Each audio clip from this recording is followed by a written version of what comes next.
छोटा सा बालक राजगद्दी मिल गई है। राजा परीक्षित कहते हैं कि बाबा अभी मैं तो बहुत छोटा हूँ, आप लोग मुझे छोड़ करके कहाँ जा रहे हैं? मैं तो बहुत छोटा हूँ, आप लोग मुझे छोड़ करके कहाँ जा रहे हैं? पांडव कहते हैं राजा परीक्षित से कि बेटा जीवन में 3 बातें याद रखना। जिसके भी जीवन में 3 बातें हैं भगवत प्रेमियों, उसके जीवन में संकट नहीं आने वाला है। गृहस्थ परिवार में है तो 3 बातों को सदैव याद रखना चाहिए। पांडवों ने राजा परीक्षित को राजगद्दी पर बैठाया। जब जाने लगे तो राजा परीक्षित कहते हैं कि बाबा मैं तो बहुत छोटा हूँ, आप लोग मुझे छोड़ करके कहाँ जा रहे हैं? तो पांडव समझाते हैं कि बेटा जीवन में 3 बातें हमेशा याद रखना। तुम्हारे जीवन में संकट नहीं आएगा, तुम छोटा अपने को मत समझना, लेकिन बातों को जरूर ध्यान में रखना। पहला है आंखों के सामने पाप कर्म होते हुए नहीं देखना है। आंखों के सामने पाप कर्म होते हुए कभी नहीं देखना है। और दूसरा है शरण में शत्रु आ जाए उसे क्षमा कर देना। हमारा पट्टीदार, हमारा भाई, हमारे गांव के कोई भी हो, कितना भी बड़ा शत्रु हो हमारा, यदि हमारे शरण में आ गया है तो उसे जरूर क्षमा करना। तीसरा है अतिथि का सदा सत्कार करना। अतिथि देवो भव, ना जाने किस भेष में आ जाए भगवान, ना जाने किस भेष में मिल जाए भगवान। हमारे दरवाजे पर कोई आए भूखा ना जाए। अन्नम चानो बहु भवेत अस्तिश्चा लभे वही। हे वृंदावन बिहारी लाल, हमें इतना ही धन देना, इतना ही अन्न देना कि हम खाएं, अपने परिवार को खिलाएं। हमारे दरवाजे पर कोई भी याचक आए वो खाली ना जाए, बस इतना ही देते रहना। अन्नम चानो बहु भवेत, इतना अन्न मत दे देना कि हमारे जीवन में अहंकार आ जाए। इतना धन, इतना अन्न वृंदावन बिहारी लाल कभी मत देना कि हमारे जीवन में अहंकार, घमंड और अभिमान आ जाए। पांडवों ने राजा परीक्षित को समझाया कि बेटा अतिथि देवो भव, आंखों के सामने पर भी पाप कर्म होते हुए नहीं देखना। ये 3 बातें जिसके जीवन में है उसके जीवन में संकट, कष्ट, दुख नहीं आने वाला है।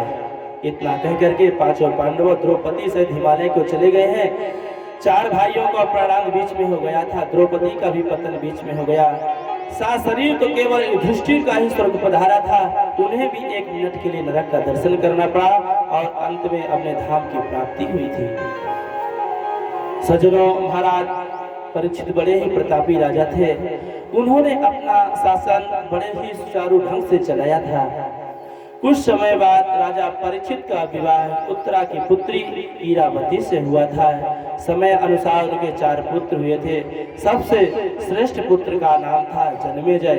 शास्त्र कहते हैं अरे अपने से कथा सुनिए आप लोग, झगड़ा मत करिए।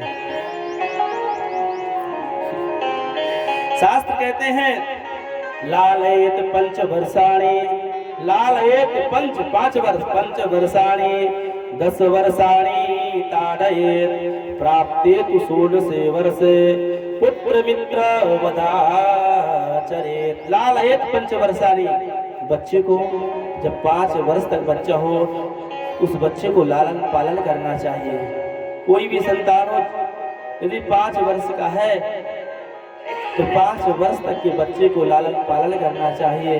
लालयेत 5 वर्षाणि 10 वर्षाणि ताड़े, जब बच्चा 10 वर्ष का हो उसे ताड़ना दो, आंखों के सामने रखो, शिक्षा दो, अच्छा मार्ग बताओ, अच्छा ज्ञान दो।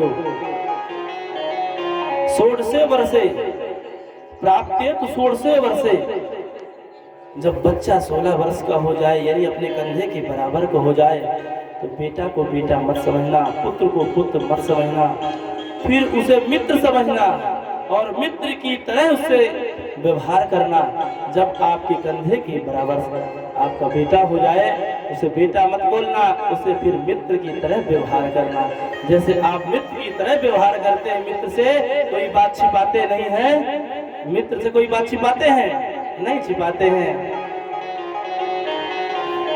उसी तरह अपने बेटे को मित्र समझ करके व्यवहार करना। श्री सूत जी कहते हैं, परीक्षित ने देखा कि मेरा शासन बड़े ही सुचारू ढंग से चल रहा है। कोई भी व्यक्ति अपने घर में ताला और चाबी नहीं लगाता है। भगवत प्रेमियों, जब राजा परीक्षित का शासन था ना, तो राजा परीक्षित के शासन में चोर लुटेर नहीं रहा करते थे। चोर और लुटेर नहीं रहा करते थे। इतना सुंदर शासन था राजा परीक्षित का, जो आज हम लोग दरवाजे पर आए दिन चोर आते हैं, सब चुरा कर ले जाते हैं। राजा परीक्षित के शासन में चोर और लुटेर नहीं रहा करते थे। बहुत ही सुंदर सुचारू ढंग से चलाया करते थे राजा परीक्षित। राजा परीक्षित मन में विचार करते हैं कि मेरा श्रेष्ठ पुत्र जन्मेजय अब योग्य हो गया है, राज का कार्यभार संभालने लगा है। भागवत सिखाती है, यदि लड़का योग्य हो गया है, यदि घर का कार्यभार चलाने लगा है, तो सारी जिम्मेदारी संतान के ऊपर छोड़ देना चाहिए, सौंप देना चाहिए, भगवान का भजन करना चाहिए। यदि आप चाहते हैं कि हमारा पिता भजन करे, हमारी माँ अपने भजन में लगाए, तो माता पिता की सारी चिंताओं को हरण करना पड़ेगा। माता पिता यदि आपके बारे में सोच रहे हैं, चिंतन कर रहे हैं, तो माता पिता जीवन में कभी भजन नहीं कर पाएंगे। यदि आप ये चाहते हैं कि मेरे माता पिता भजन में मन को लगाएं, तो माता पिता की सारी चिंताओं को, सारे दुख को हरण करना पड़ेगा। प्रेम सुनिए, जय श्री राधे। जय श्री राधे। राजा परीक्षित मन में विचार करते हैं, मेरा बड़ा पुत्र जन्मेजय राज का कार्यभार संभालने लगा है। तो राजा परीक्षित सोचते हैं कि आधी तो उम्र निकल गई, अब कुछ भजन तो कर लूं। तो पहले के राजा शिकारी बहुत हुआ करते थे, शिकार खेलने के लिए जंगल में जाया जरूर करते थे और बहुत शिकार खेलते थे। तो राजा परीक्षित ने आज मन में सोचा कि आज चलिए बाबा के अपने खजाने में प्रवेश करते हैं। तो जैसे ही राजा परीक्षित अपने पांडवों के खजाने में, बाबा के खजाने में प्रवेश किए, तो क्या देखा, एक सोने का सुंदर सा मुकुट देखा। तो राजा परीक्षित को बहुत सुंदर लगा वो मुकुट, बहुत लुभा गया।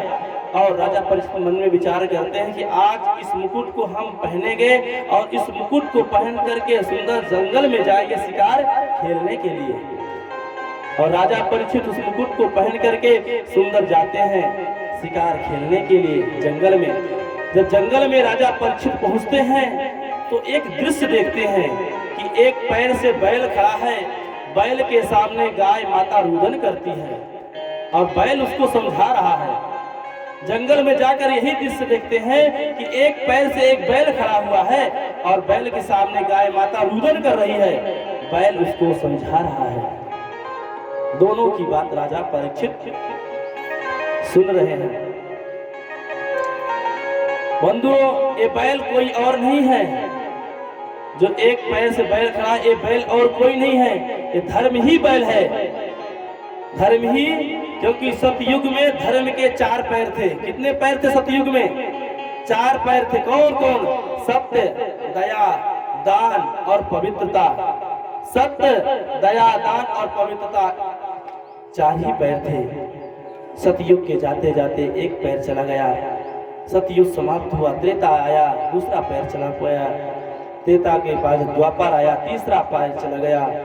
इस पाप में कलयुग की दृष्टि पड़ते ही एक ही पैर धर्म का बचा हुआ है, एक ही पैर धर्म का बचा हुआ है ना। और गाय का रूप धारण किए पृथ्वी माँ है, पृथ्वी रूपी गाय को धर्म रूपी बैल समझाता है। दोनों की बातें राजा परीक्षित बड़े उत्सुकता से सुन रहे हैं। पास जाकर के पूछते हैं कि ये 3 पैर आपके किसने काटे हैं? मेरे राज्य में ऐसा अनाधिकार कार्य कोई नहीं कर सकता है, मैं उस व्यक्ति को दंडित करूंगा, दंड दूंगा, तुम बताओ। इतना कह करके जैसे ही राजा परीक्षित आगे चलते हैं, तो क्या देखते हैं कि एक लंबा तगड़ा पुरुष, लंबी लंबी मूछे, एक हाथ में नग्न तलवार लिए हुए खड़ा है, एक पैर से एक पैर से खड़े बैल को पैर काटने के लिए उतारू है। कलयुग नहीं चाहता है कि धर्म का एक पैर सुरक्षित रहे। कलयुग नहीं चाहता है कि एक भी पैर सुरक्षित रहे। कभी जब आप धर्म का काम करने जाएंगे कितनी संकटें आती हैं, कितनी परेशानियां आती है ना। ये भागवत की कथा सुनने के लिए जब से संकल्प किए होंगे, लोग नाना प्रकार के बातें करते हो, कैसे व्यास जी कैसे कथा हुई, कैसे व्यवस्था हुई, नाना प्रकार के क्लेश आते हैं मन में, क्योंकि कलयुग नहीं चाहता है, कल नहीं चाहता है कि धर्म का एक भी पैर सुरक्षित रहे। पाठक जी चाहता है? नहीं चाहता है। देव वृंदावन बिहारी लाल की जय हो। एक संगीत के टीचर हैं BHU यूनिवर्सिटी में, बनारस में, बहुत बड़े, लेकिन यहाँ पर आएगा बाबा गैबीनाथ का दर्शन करने के लिए। अब बस भागवत की कथा में सेवा कभी कभी दे देते हैं। वृंदावन बिहारी लाल की। धर्म कलयुग नहीं चाहता है कि धर्म का एक भी पैर सुरक्षित रहे। सज्जनों, कथा सुनते समय ऑफिस धंधा खेती याद आवे ना, ऑफिस धंधा खेती याद आवे तो समझ लेना कि यही कलयुग है। कलयुग यही है। कोई कल नहीं समझता है कि एक भी पैर सुरक्षित रहे। प्रेम वृंदावन बिहारी लाल की। और आजकल इस कलयुग का मनुष्य इतना चंचल देश दिमाग का हो गया है ना, कितनी जल्दी अपने दिमाग को कहां से बिरसुलपुर से सतना से सिमरिया घुमाते हुए आ जाएगा फिर माजन गांव में बैठे बैठे, है ना। कितना चंचल तेज दिमाग हुआ। ए मन बड़ा चंचल है, कैसे तेरा भजन करूं। ए मन बड़ा चंचल है, कैसे तेरा भजन करूं। ए मन बड़ा चंचल है, कैसे तेरा भजन करूं। राधे तेरे चरणों की, राधे तेरे शरीरों की, गर धूल तो मिल जाए। राधे तेरे चरणों की, गर धूल जो मिल जाए। सच कहता हूँ राधे, सच कहता हूँ राधे, तकदीर बदल जाए। सच कहता हूँ राधे, तकदीर बदल जाए। सच कहता हूँ राधे, तकदीर बदल जाए।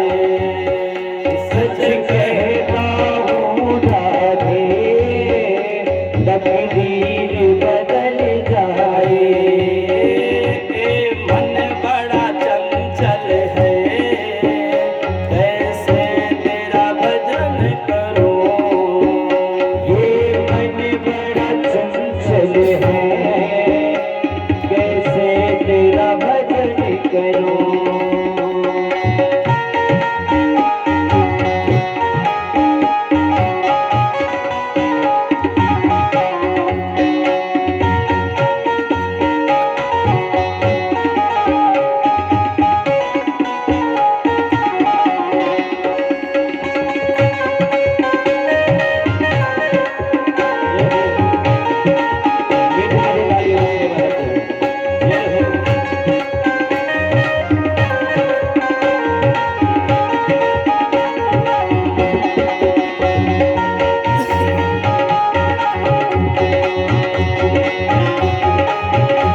सच कहता हूँ रहे तकदीर बदल जाए, सच कहता हूँ राधे तकदीर बदल जाए, राधे तेरे चरणों के गर बोल जो मिल जाए, सुनते हैं तेरी रहमत, सुनते हैं तेरी रहमत, दिन रात बरसती है, सुनते हैं तेरी रहमत, दिन रात बरसती है, सुनते हैं तेरी रहमत, दिन रात बरसती है, सुनते हैं तेरी रहमत, दिन रात बरसती है, ये मन बड़ा चंचल है, ये मन बड़ा चल है कैसे तेरा भजन करूं, ये मन बड़ा चंचल है, कैसे तेरा भजन करूं, राधे तेरे चरणों की, श्यामा तेरे चरणों की, कर धूल जो मिल जाए, श्यामा तेरे चरणों की गर धूल जो मिल जाए, श्यामा तेरे चरणों की गर धूल जो मिल जाए। एक बार यदि मन वृंदावन बिहारी लाल के चरणों में जिस भक्त का लग जाता है ना, उस भक्त के जीवन का नक्शा बदल जाता है। इसलिए अपने मन को भगवान के चरणों में लगा कर रखना चाहिए, अपने माँ बाप की सेवा करते रहना चाहिए। जैसे ही राजा परीक्षित कली को मारने के लिए दौड़े हैं ना, कली ने देखा कि राजा अब मुझे मार ही डालेंगे, अब कोई उपाय मेरे पास बचा नहीं है, तो कली ने हाथ जोड़ करके राजा परीक्षित के चरणों में गिर गया और कहने लगा, नते गुड़ा केस यशोधराणाम, नते गुड़ा केस यशोधराणाम, बंधन जलैर्वै भयमस्त किंचित, नावर्तितव्यं भवता कथं चना, क्षेत्रे मदीये त्वं धर्म बंधु। परीक्षित बोले, जब तू हाथ जोड़कर मेरी शरण में आ गया है और हमारे बाबा का आदेश था कि आए हुए शरण में शत्रु को क्षमा कर देना, शरण मेरी शत्रु आज आए उसे क्षमा कर देना, परंतु तू तो है अधर्म का सहायक, इसलिए तुझे मेरे राज्य में रहने का अधिकार नहीं है। तेरे रहते राजाओं को चोरी, दुष्ट, धर्म त्याग, कपट, कलह, दरिद्रता आदि पापों का बढ़ावा मिल रहा है। इस कलयुग में लोगों की बुद्धि को बिगाड़ दिया है, ना तो कोई संत बोलता है और ना ही धर्म में रुचि रखती है। कलयुग में बेटा माँ बाप तक को नहीं पहचानता है। इस कलयुग में बेटा माँ बाप तक को नहीं पहचान पाता है। सतयुग, त्रेता, द्वापर में हजारों में एक आदमी दुराचारी, अत्याचारी, पापी हुआ करते थे, लेकिन आज इस कलयुग में गिनती करना मुश्किल है ना? क्यों? कलयुग आज उल्टी गंगा बहा रहा है, कलयुग आज उल्टी गंगा बहा रहा है, माता पिता श्रवण को ठोकर लगा रहा है, माता पिता श्रवण को ठोकर लगा रहा है, कलयुग आज उल्टी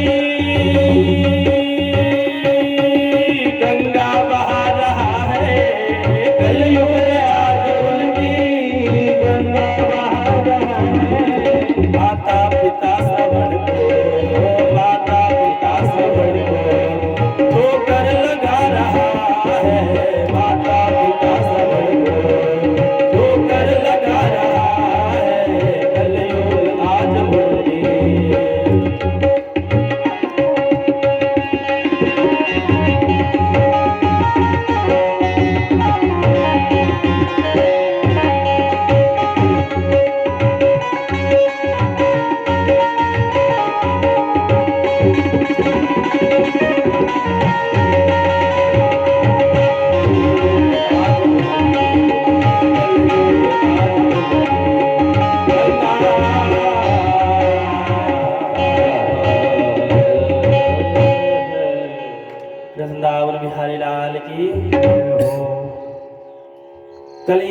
जोड़कर निवेदन करता है राजा परीक्षित से कि राजन, आप तो धर्म के रक्षक हैं, आप ही बताएं मैं कहाँ रहूं?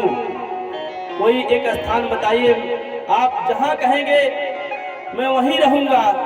आप बताइए, आप तो धर्म के कुल के रक्षक हैं। तो राजा परीक्षित ने कल की प्रार्थना को स्वीकार करके कलयुग को रहने के लिए 4 स्थान बताए थे। ये 4 स्थान कहाँ कहाँ हैं, किस किस स्थान पर कलि वास करता है, भागवत में आया है। राजा परीक्षित कहते हैं कलियुगी यहाँ पर वास करता है। कहाँ कहाँ? अभ्यर्थितस्य तदा तस्मै स्थानानि कलयो ददा। दूतम कौन? पहला दूतम पानम स्त्रिया सोना यत्रा धर्मश्चतुर्विधः। दूतम 4 स्थान है। पहला है दूता, मतलब जुआ खेलना। जहां जुआ खेला जाता हो वहां कलिवास करता। कभी जुआ नहीं खेलना चाहिए, कभी जुआ नहीं खेलना चाहिए। जो जुआ खेलता है उसके जीवन में संकट ही संकट आता है। क्यों? क्योंकि कलिवास करता है। जहां जुआ खेला जाता हो उसके जीवन में सुख शांति नहीं मिलती है। पहला स्थान है कलि को वास करने के। दूतम मतलब जुआ के रहा। पानम मतलब शराब पीना। जहां मदिरा का पान हो रहा है, जहां शराब पी जा रही हो, जहां शराब की बिक्री हो रही हो, कभी शराब मत पीना, कभी शराब मत पीना। क्यों? क्यों? कलि वास करता है। जो शराब पीता है उसका परिवार में संकट ही संकट रहते हैं, उसके बाल बच्चे संकट में रहते हैं। वो तो शराब पी करके अपने मस्ती में मस्त रहता है, उसको तो फिर ब्रह्मा विष्णु वहीं दिखाई पड़ते हैं। एक पैक लेने के बाद ब्रह्मा विष्णु शिव शंकर सब उसी में दिखाई पड़ते हैं, लेकिन उसके परिवार में समाज में कैसी गुजरती है। क्यों? क्योंकि कलि वास करता है। जो शराब पीता है उसके जीवन में संकट ही संकट आता है, सुख शांति नहीं रहती है। लक्ष्मी उसके घर में रह ही नहीं सकती है। लक्ष्मी कहाँ रहती है? जहाँ शांति रहती है। आपका मन वहीं रहेगा जहाँ शांति रहेगी। लक्ष्मी महारानी वहीं रहती है जहाँ घर में सुख और शांति रहती है। जहाँ झगड़ा होता हो दारू पी के रोज, वहाँ लक्ष्मी रहेगी। फिर कहते हैं गुरुजी थोड़ा हाथ कुंडली देखिए, पैसा आता चला जाता है। आएगा, रुकेगा कैसे? जब रुकने की व्यवस्था करेंगे तब ना रुकेगा। अब पंडित जी कहाँ से ले आके देख देंगे? बिहारी लाल की। पहला है दूतम, जुआ खेलना मत, मतलब शराब पीना। जुआ नहीं खेलना है, शराब नहीं पीना। कथा सुन रहे हैं, संकल्प लेके जाइएगा, कभी जुआ जीवन में नहीं खेलेंगे, शराब कभी नहीं पिएंगे। तीसरा है पर स्त्री रमण, जहाँ स्त्रियों का संग होता हो वहां कभी नहीं जाना चाहिए। और चौथा है हिंसा, जहाँ गाय का वध होता हो, जीवित पशु पक्षियों को जो मार करके भक्षण करते हो, ऐसे स्थान पर नहीं जाना चाहिए। और जीवित पशु पक्षियों को मार करके कभी भक्षण नहीं करना चाहिए। क्यों? क्योंकि यहाँ कलि वास करता है। पाठक जी गलत कह रहे हैं, कलि वास करता है। इसलिए कभी भी हिंसा नहीं करना चाहिए, दूसरों को सताना नहीं चाहिए। आज हम कहते हैं ना काली माई बकरा की बलि चाहती हैं। लोग कहते हैं ना वहाँ बकरा की बलि, वहाँ भैंसा की बलि चढ़ रही है, उसको खाओ, इसको अपने खाने के लिए आपने शास्त्र को गलत कर दिया। किसी शास्त्र में लिखा हुआ किसी की जीव की हत्या लिखना, किसी शास्त्र में नहीं लिखा है जीवित पशु पक्षियों की हत्या करो। क्योंकि दुख दीने दुख मिले, सुख दीने सुख हो। यदि हम किसी की हत्या करते हैं, उसकी आत्मा तड़पती चिल्लाती है, ऐसी दशा में आपको दुआ देगा तो आप खुद समझते हैं। आप लोग कहते हैं कि काली माई जो है ना अंबिकापुर वाली महामाया मंदिर जो है अंबिकापुर में, कहते हैं लोग कि काली देवी जी के मंदिर जो बकरा की बलि चाहती है। लोग जाके बकरा काटते हैं और ले आके बना के खा लेते हैं, तो कहते प्रसाद है। तो काली माई ये भी कहती हो कि अपने पुत्र की बलि चढ़ा दो। कोई चढ़ाएगा? काली माई आके कह दे कि हम आपके पुत्र की बलि चाहते हैं, आप कल चढ़ा देना, आप चढ़ाएंगे? वो घर को छोड़ के दूसरे घर में चले जाएंगे, काली माई वहां न पहुंच जाए, लेकिन चढ़ाएंगे नहीं। लेकिन दूसरों को जीव पकड़ के तुरंत कान पकड़ काट के खा लेते हैं। शास्त्र में किसी जीव की हत्या नहीं लिखा है। जो जीवित पशु पक्षियों को मारकर भक्षण करता है उसकी आत्मा हमेशा दुखती है, आपके जीवन में सुख शांति कभी नहीं मिलती है। आगे की कथा में आएगा, भागवत में पंचम स्कंद में नरकों का वर्णन है, मैं आपको कल सुनाऊंगा। वृंदावन बिहारी लाल की। ये 4 स्थान बताने के बाद कली कहता है चारों स्थानों पर राजा का कोई असर नहीं है, एक तो स्थान बता दीजिए राजन, एक स्थान तो बता दीजिए मेरे रहने के लिए।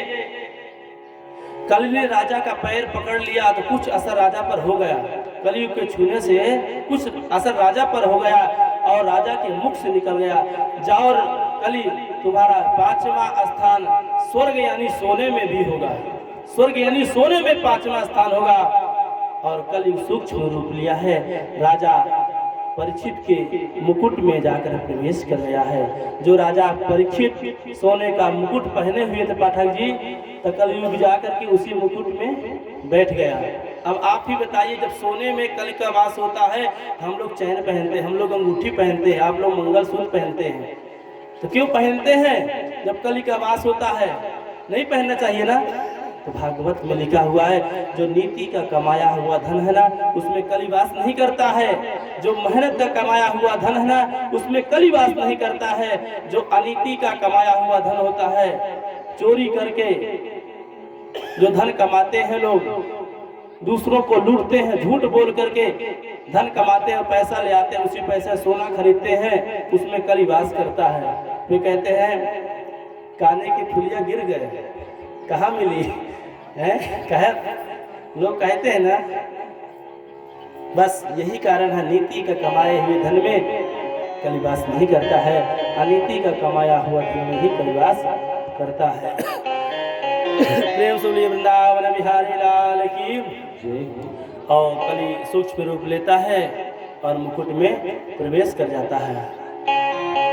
श्री सूत जी महाराज कहते हैं सनकादि ऋषियों से, एकदा धर्मो क्षम्या मृगया मिश्रम वने मृगानगतः शांतो छुरितस्पृशो भृशाम। एक दिन राजा परीक्षित धनुष लेकर के वन में शिकार खेलने गए। शिकार खेलते खेलते बड़े जोर की भूख और प्यास लगी राजा परीक्षित को।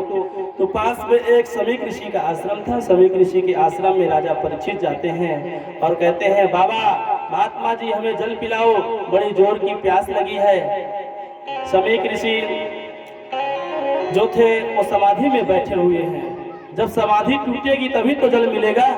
जब तक माला पूर्ण नहीं होता है तब तक बोलना नहीं चाहिए, जब तक माला पूर्ण नहीं होता है तब तक बातें नहीं करनी चाहिए। समीक ऋषि का जब चल रहा है, समाधि में बैठे हुए हैं। राजा परीक्षित बार बार कहते हैं कि राजन हमें जल पिलाओ, महात्मा जी हमें जल पिलाओ, बड़ी जोर की प्यास और भूख लगी है। नहीं, समीक ऋषि नहीं उठते हैं।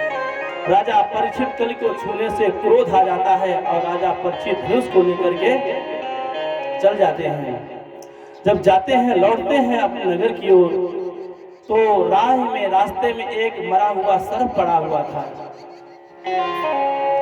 तो राजा परीक्षित ने बाण की नोक से उस सर्प मरे हुए सर्प को उठा करके समीक ऋषि के गले में डाल करके अपने घर चले जाते हैं। समीक ऋषि के पुत्र श्रृंगी थे, आश्रम में नहीं थे। कुछ थोड़ा देर बाद आने के बाद उन्हें पता चला, छोटे छोटे ऋषिकुमारों ने बताया कि राजा परीक्षित आए थे और आपके पिता के गले में मरा हुआ सर्प डाल करके चले गए हैं। समीक ऋषि के पुत्र श्रृंगी थे, बड़े तेजस्वी राजा थे। वो पुत्र बड़े तेजस्वी थे। राजा का पुत्र जो होता है बड़ा तेजस्वी होता है। और उनका क्रोध भड़क गया, श्रृंगी का क्रोध भड़क गया और श्राप दे दिए कि इति लिंगित मर्यादम तक्षकः सप्तमे हनि। क्या श्राप देते हैं राजा परीक्षित को श्रृंगी ऋषि? इति लिंगित मर्यादम तक्षकः सप्तमे हनि। आज के 7वें दिन तक्षक धस लेगा और राजा परीक्षित की अकाल मृत्यु हो जाएगी। राजा परीक्षित को जब पता चला कि श्रृंगी ऋषि ने मुझे श्राप दे दिया है कि आज के 7वें दिन तक्षक सर्प डसेगा और मेरी मृत्यु हो जाएगी। देखिए, जब हमारा जन्म होता है तो डेट ऑफ बर्थ, समय, स्थान सब कुछ पता रहता है, लेकिन अंतिम सांस कब छूटेगी किसी को पता है? नहीं पता है। लेकिन आज राजा परीक्षित को इस खुशी है आगामी आनंदी खुशी यही है कि आज के मेरी 7वें दिन मृत्यु होगी। मेरे जीवन में 6 दिन शेष है, 7वें दिन मेरी मृत्यु होगी।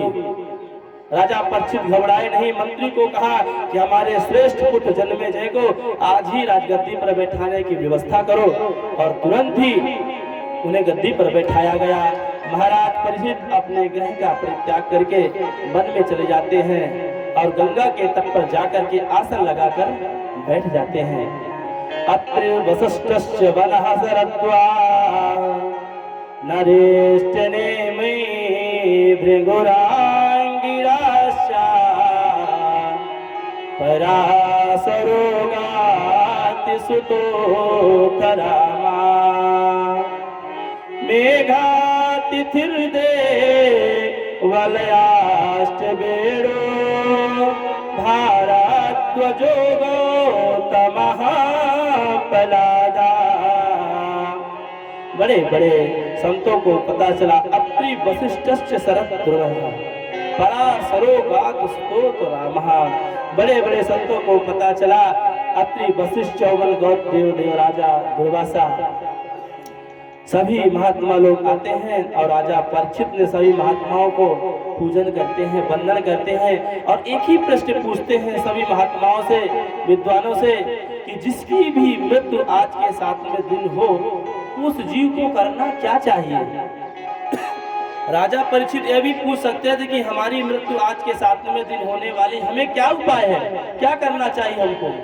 लेकिन राजा परीक्षित एक पूछ रहे हैं सभी महात्माओं से कि जिस प्राणी की, जिस जीव की मृत्यु आज के 7वें दिन होने वाली हो उस जीव को करना क्या चाहिए, कौन सा उपाय करना चाहिए। तो किसी ने यज्ञ बताया, किसी ने अनुष्ठान बताया, किसी ने जप करा बताया, किसी ने कहा कि भगवान का भजन करो। सही निर्णय कोई नहीं बताया कि आज के 7वें दिन किसी मृत्यु होगी, उसे उपाय क्या है।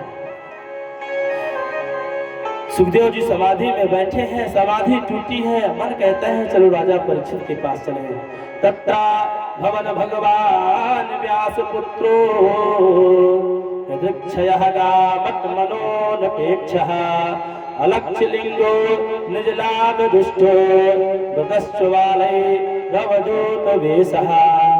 उसी समय पृथ्वी पर स्वेच्छा से विचरण करते हुए व्यास नंदन श्री सुखदेव जी पधारे हैं। सुखदेव जी का वंदन किया है, पूजन किया है, प्रार्थना किया है राजा परीक्षित ने। और राजा परीक्षित प्रश्न करते हैं, प्रभु आप बताइए आज के 7वें दिन जिसकी मृत्यु हो उस व्यक्ति को करना क्या चाहिए। सुखदेव जी इस प्रश्न को सुनते ही गदगद हो जाते हैं कि राजा जो आपने प्रश्न किया है अपने लिए नहीं किया है, लोकहित के लिए, संसार के कल्याण के लिए आपने प्रश्न किया है, अपने लिए नहीं। सुखदेव जी का राजा परीक्षित ने बड़े ही धूमधाम से पूजन वंदन किया था। आइए हम लोग भी सुखदेव जी को प्रणाम करते हैं। यहाँ से अब सुखदेव जी राजा परीक्षित को भागवत की कथा सुनाएंगे। यहाँ से उपाय 7 दिन का यही होगा, अंत में हमको सार यही मिलेगा कि भागवत की ही कथा 7 दिन में भवबंधन से मुक्त करेगी राजा परीक्षित को। आइए हम लोग भी सुखदेव जी महाराज का पूजन करते हैं, क्योंकि यहाँ से ही सुखदेव जी महाराज राजा परीक्षित को श्रीमद् भागवत महापुराण की कथा सुनाना प्रारंभ करेंगे। आइए। हर की कथा सुनाने वाले, प्रभु की कथा सुनाने वाले, तुमको लाखों प्रणाम, तुमको लाखों प्रणाम। आइए। सुनाने वाले की कथा सुनाने वाले, तुमको लाखों प्रणाम, तुमको लाखों प्रणाम। प्रभु की कथा सुनाने वाले, प्रभु की कथा सुनाने वाले, तुमको लाखों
तुम घर